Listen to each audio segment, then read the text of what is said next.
Ah, interesting. All right, Norma Wright asks a really interesting question on the feed here.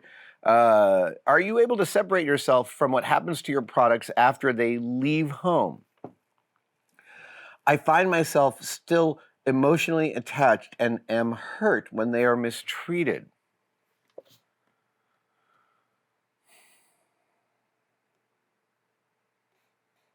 Interesting. Yeah, I totally feel you. I talked a few weeks ago on this channel on the live stream about how vulnerable we make ourselves, how our work passing out of our hands is a moment of vulnerability. I think that's the ultimate thing that I wanted to communicate back then and now. But what happens to your products? Okay, so there's a couple of things about products. I had this old girlfriend who was really scared about painting something. She was a painter, and then selling a painting, and then seeing it at a garage sale like years later. Like to her, that was her vision of hitting bottom as an artist. And I don't think I have that.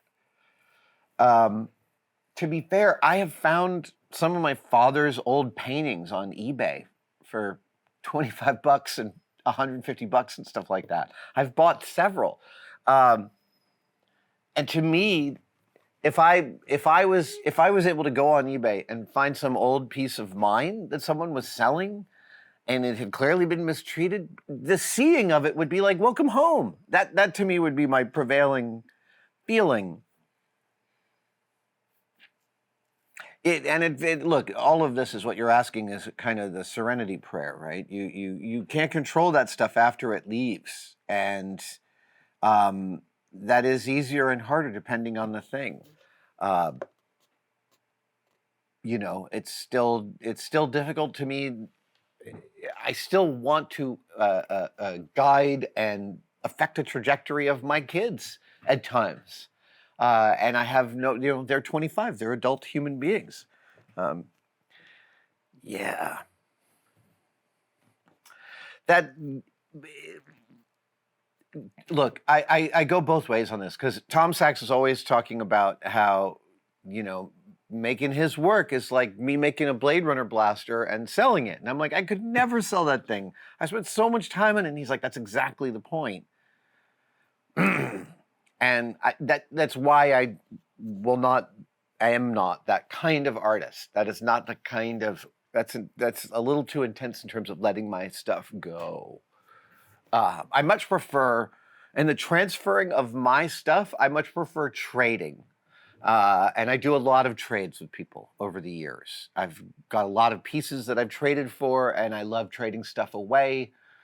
Frankly, I love giving stuff away. Um, and if I trade something away, yeah, I really let it go. I mean, yeah.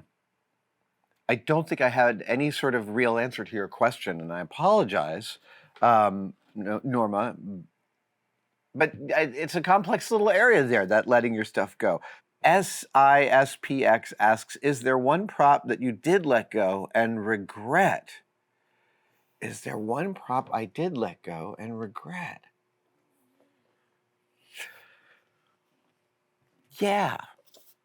Yeah. When the Matrix sequels came out, I was mildly disappointed. I worked on them. I worked on them for a long time with a lot of amazing people. They were a super fun movie, a pair of movies to work on. The Wachowskis are so important and so insanely creative and so innovative. They're just my heroes. They are my heroes, and to have been able to spend time working in their art department with production designer Owen Patterson was just such a treat. Fawn Davis and I spent more than a year in an office fixing a laser cutter every other day.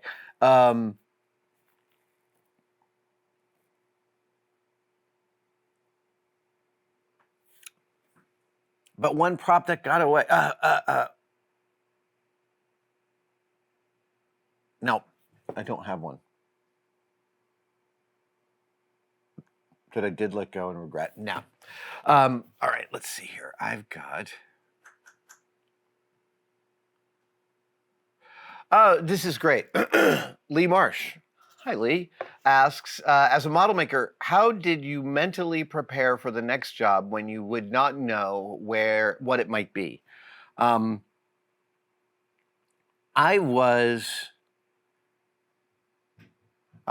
heavily free. I was freelance entirely from 1990 until 1997. I took a job with a toy company for a year and a half.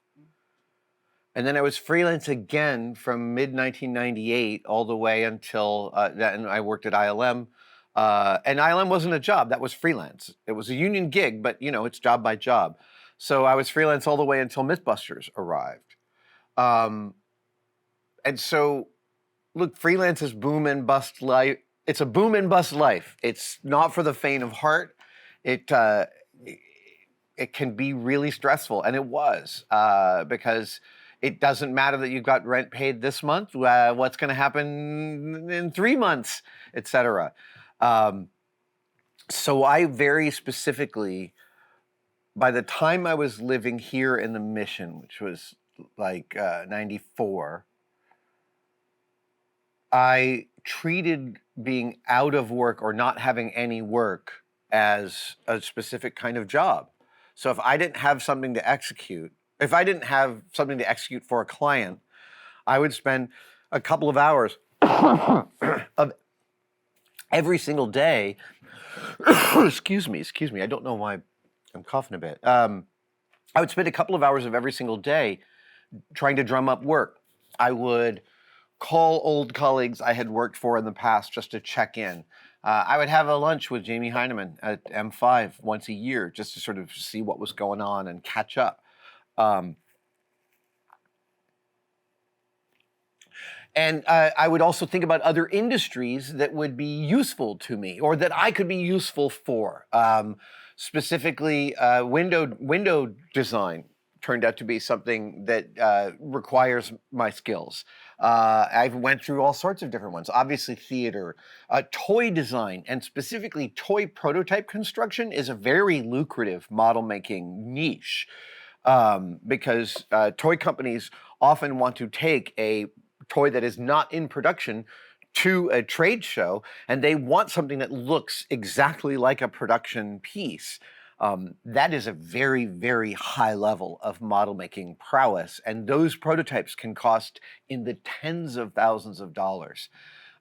There were these spinny flying toys called flower fairies, I think, and I remember Jamie made an elaborate spinning-based flower fairy launching platform for the toy company, and that was tens of thousands of dollars for that toy prototype.